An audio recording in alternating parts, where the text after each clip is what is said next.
Hey guys, welcome to another video and thanks for clicking on the video about what we economy bring all that has been creation and put in place. One of the things and biggest concerns when it comes to investing at Federal Reserve will come December meeting where they will decide on rate cuts or increasing rate or keeping it the same. These are the three options. The consensus amongst analysts is that they are likely rates. However, there are some conditions that are in that inflation is likely time or could even increase further. And that's what really riled the stock market last week, and something that is still persistent today. Stock market closed lower to start the month of September. One of the biggest things that it says that the month of September is one of those months that are likely downward pressure on reasons. Adding into the picture right now is Federal Reserve decision, and of course, most recent stagflation. Stagflation. Point here is that the inability of the Fed to actually move inflation downward. So it's often a balance between employment,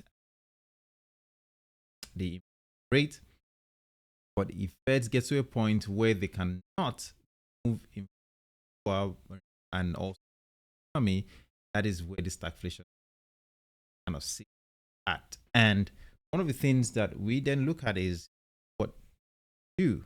But before we get into this question or answering this question, let me show you this. I think this is for now. What you see right here, this U.S. manufacturing activity contracts for sixth straight month in August.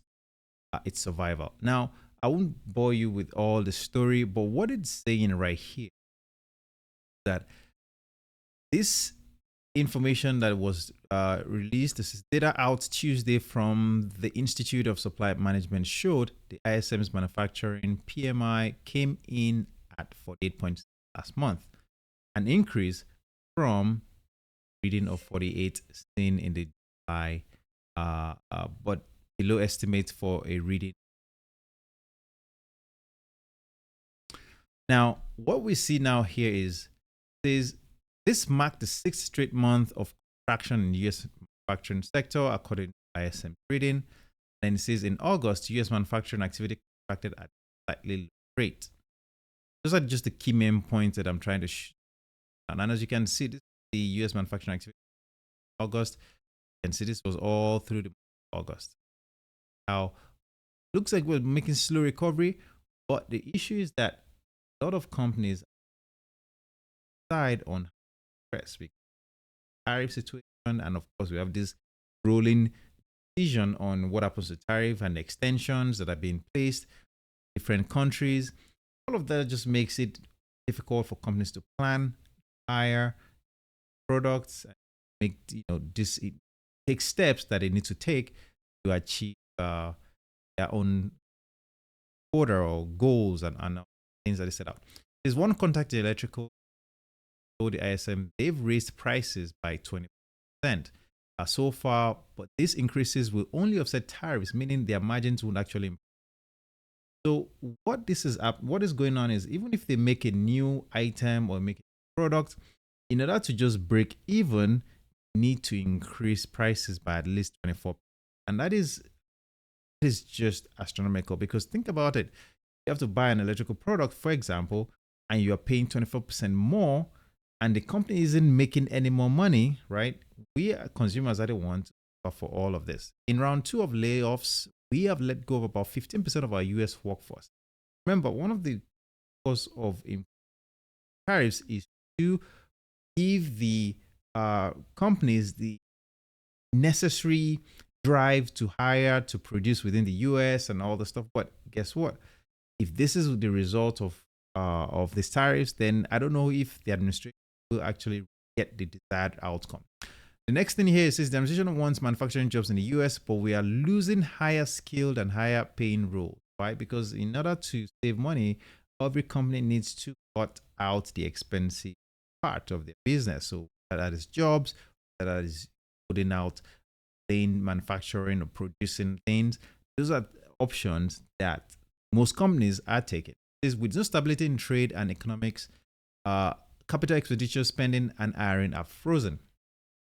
And that is the problem. Now, says these concerns have been stoked by uncertainty over the impact of tariffs, fears which were underpinned by a further jump in prices by factories, linked overwhelmingly by purchasing managers' tariffs. Cost increases are being passed on to consumers via widespread hikes to factory gate prices. Big question is the degree to which these prices will then feed through to higher consumer price inflation in the coming. Now, this then leads to the topic of inflation. If, like we say, the next CPI report, next PPI report, and inflation data comes out and it shows that prices are going higher, what will the Fed do? The Fed will have their keep rates steady or increase rates. Now, of course, the Trump administration has really frowned upon even holding rates steady. He has pushed for a lower rate all this while. But we don't know what the Feds will do because, as we know, the government and the president is putting a lot of pressure on Fed's lower rates. With conditions like this brewing in the background, and as time goes on, more data comes out, this data supports keeping interest rates the same, lowering interest or increasing interest rates, then it's going to be a big problem for the stock market. And what does this mean? It means that if we are going to invest in, this will be choppy times when the market is very volatile and there's going to be a lot of downward pressure on what do we do, right? Question is, what do we do with this information? What do we do with this knowledge that we have? Best thing you can do, in my opinion, is buy well diversified funds and invest for the long term. The truth is that when all of this is over, the stock market will recover, the stock market will go new highs, will make new highs, will break new levels. But we need to understand that we don't know when that will happen. We don't control how that will happen. We don't control companies that will be impacted by all of these tariffs and the eventuality that the outcome rather that things would pan out for a certain sector isn't guaranteed. Don't know what this whole China talks, even though that is still ongoing, don't know how it will end. There's still the Canada one there. We have one with India that we're still debating, and there's still other countries that are just spending. We just need to wait out. But while we're waiting, we need to still take advantage of opportunities, buying great companies, preferably buy well-diversified funds, ETFs, index funds, mutual. Those will be great portfolio.